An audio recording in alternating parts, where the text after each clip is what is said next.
Carbon dioxide and methane are both what we call greenhouse gases.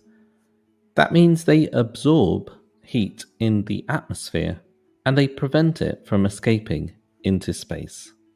The sun's rays pass through the atmosphere, and some rays are reflected back into space, allowing the Earth to cool, but some rays are trapped by carbon dioxide and methane in the atmosphere.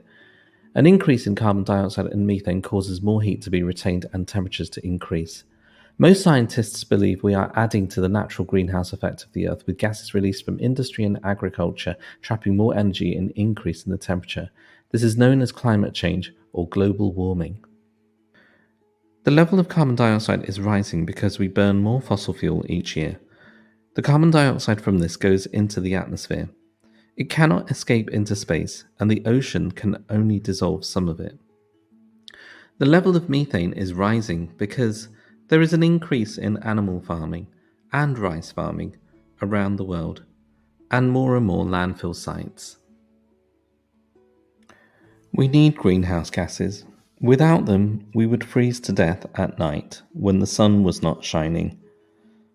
But many scientists think the level of greenhouse gases is now so high that it is causing global warming. Measurements show that average temperatures around the world are rising, and we call this global warming. Why is this happening? Some scientists say it's a natural change like similar changes in the past. However, a panel of scientists from around the world examined all the data and concluded that greenhouse gases are almost certainly the main cause. They picked out carbon dioxide as the main culprit. The rise in average temperatures over time appears to match the rise in carbon dioxide levels over time.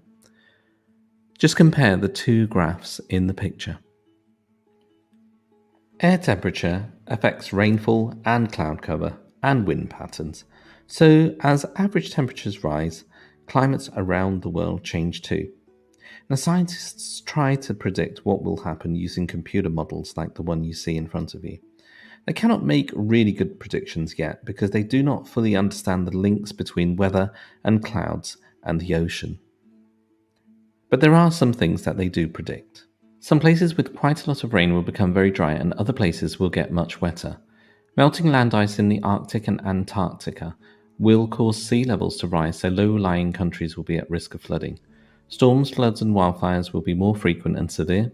Species that cannot adapt to the changing climate will die out. More drought is likely, which will lead to famine, so more people will become refugees. Most experts agree that climate change is already underway. If global warming is a natural change, we can't do anything to stop it. We can only prepare for the consequences. But if we are causing global warming by burning fossil fuels, we still cannot stop it because the level of carbon dioxide already in the air is enough to cause a further temperature rise. All we can do is cut back heavily on new emissions of carbon dioxide to stop warming getting out of control.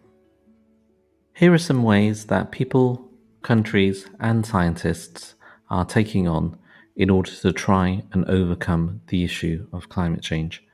Some countries are starting to prepare for climate change, and the poorest countries are likely to suffer most, since they do not have enough money to cope well with floods, drought, and other disasters. We all have a part to play for our future's sake.